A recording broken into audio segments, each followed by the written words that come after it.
నమస్కారం ఘంటారావానికి స్వాగతం ముందుగా ప్రధానాంశాలు 4 గంటల పాటు సాగిన మంత్రివర్గ సమావేశం పోస్టుల స్థాయి పెంపు కొత్త ఉద్యోగాల కల్పనపై చర్చ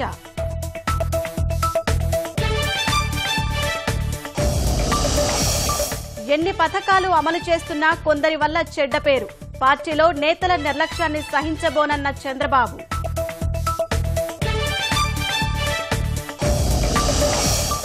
గుంటూరులో రైతు దీక్ష విరమించిన జగన్ పోరాటం ఉధృతం చేస్తామని ప్రకటన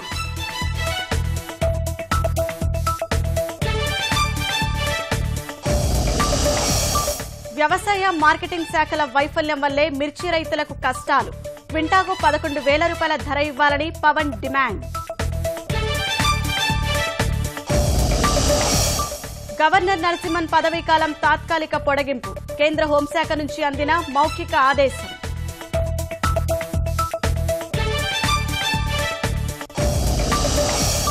జవాన్ల కిరాతక హత్యపై భారత్ మండిపాటు పాక్ వైఖరి మార్చుకోవాలని హెచ్చరిక